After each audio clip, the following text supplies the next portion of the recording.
Olá, meus filhinhos, a gloriosa paz do Senhor Jesus Cristo, que Deus em Cristo continue abençoando todos vocês, vida longa, amém? Mais um dia caminho, aleluia, caminho da bênção, mais um dia com a palavra gloriosa da parte do Senhor para as nossas vidas, amém?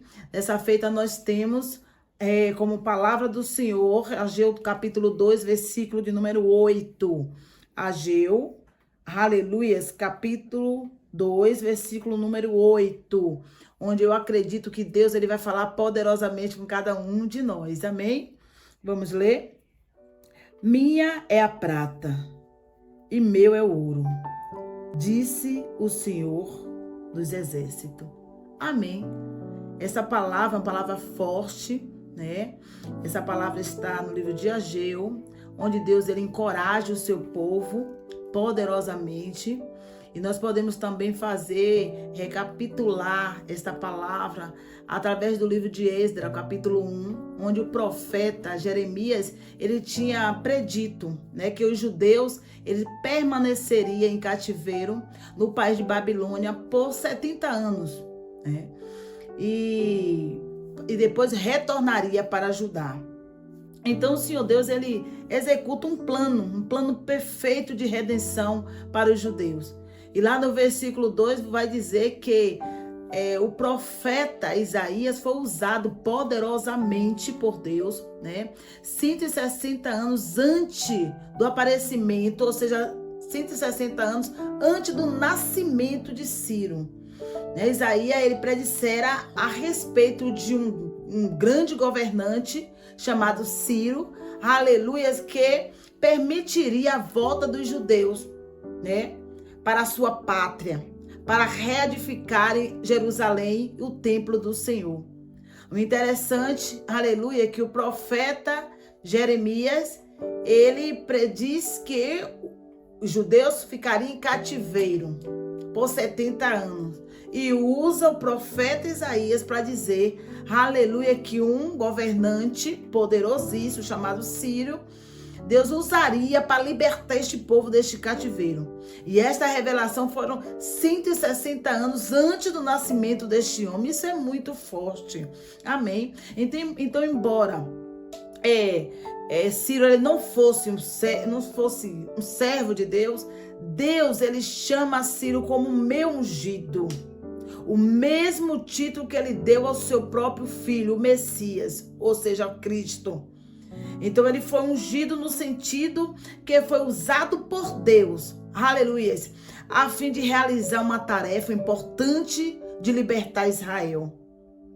Libertar Israel do cativeiro, né? A fim de Deus levar avante seu plano de usar Israel na salvação da raça humana. Isso é poderosíssimo. Isso demonstra, aleluia, o amor, o carinho de Deus por cada um de nós. Então o rei Ciro, né, o rei da Pérsia, ele permitiu que 50 judeus exilados ele voltasse a Jerusalém no segundo ano do seu retorno. E foram assim lançados os alicerces do templo. Foi algo assim tremendo, porque ele libertou esses judeus, louvado e engrandecido seja o nome do Senhor, para a construção do templo do Senhor. Libertaram, os judeus foram libertos, aleluia, para reedificar o templo do Senhor. Então eles voltaram, até fizeram, né, os alicerces, mas diante da oposição dos samaritanos, eles voltaram, eles pararam, eles cessaram de construir a casa do Senhor, né? Pararam, cessaram com a obra. E consequentemente os judeus, eles tornaram-se assim espiritualmente apáticos, porque pararam, eles esfriaram. A posição deles como crentes, né, estava zero. Então passaram 16 anos para que eles retornassem à construção da casa do Senhor. Então Deus, ele encoraja, né, e envia o profeta Ageu e o profeta Zacarias para incentivar, para encorajar, né, o povo dele, os judeus, para continuarem fazendo a sua obra, na construção do templo.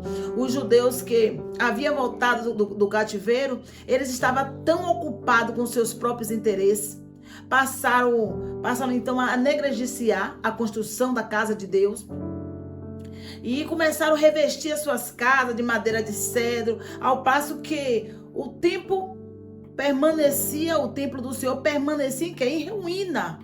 Então o profeta Ageu, mostrou-lhe assim que a obra do Senhor tem que ter primazia nas nossas vidas. Nós precisamos colocar a obra do Senhor em primeiro lugar de nossas vidas. Isso porque Deus, ele garantiu, louvado e engrandecido seja o nome do Senhor, a liberdade a cada um deles.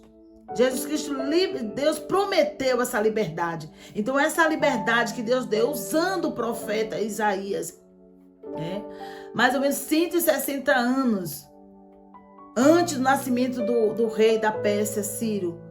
Aleluia, dizendo que Deus ia usar Ciro para libertar este povo. E Deus honrou, Deus cumpriu. Deus, ele fez esse milagre acontecer. Então, quando o Senhor usa Ageu e Zacarias para reanimar o povo, ele simplesmente deixa bem claro para cada um deles, no versículo 8: minha é a prata e meu ouro. Assim disse o nosso Deus dos exércitos. Se Deus, ele tem tanto poder, Deus tem o ouro, tem a prata, aleluias, o que eles tinham em mão, o que eles receberam quando saíram do cativeiro, era nada diante do que Deus tinha para oferecer. Deus tinha muito mais para oferecer a cada um deles. E eles estavam, aleluia, investindo todo o tempo deles nos seus próprios lares, nos seus belos prazeres, investindo em si próprio. E o templo do Senhor continuava em ruínas. Eu quero te dizer neste momento, Deus, ele é fiel para te exaltar, Deus é fiel, aleluia, para te abençoar, Deus é fiel, aleluia, para fazer o impossível acontecer na sua vida. Então, se Deus te chamou para um decreto, se Deus te entregou algo nas suas mãos para que você viesse delegar, aleluia, se levante a sua cabeça, tome posse do que Deus tem preparado para cada um de vocês, porque ele é dono do ouro e da prata, aleluia. Deus pode muito mais, te oferecer muito mais, porque ele é fiel, ele tem infinitamente mais, muito mais do que eu posso ver ou imaginar. Deus tem preparado e reservado para nós. Então vocês meditem nessa palavra, fique firme na presença do Senhor. Se Deus te chamou para um decreto, obedeça ao Senhor. Coloque a obra do Senhor em primeiro lugar na sua vida. Porque quando eu coloco as coisas do Senhor em primeiro lugar na minha vida, as demais coisas o Senhor vai acrescentar nos seus devidos lugares. Deus, ele vai cuidar da minha família, da área financeira, aleluia, da área sentimental, emocional, da nossa saúde. Deus, ele se encarrega de fazer o melhor para cada um de nós. Então eu preciso, aleluia, tomar posse daquilo que Deus me confiou a fazer. Amém. Que Deus em Cristo continue abençoando vocês. Aleluia. Fique firme na presença do Senhor. Coloque a obra do Senhor em primeiro lugar e dai glória.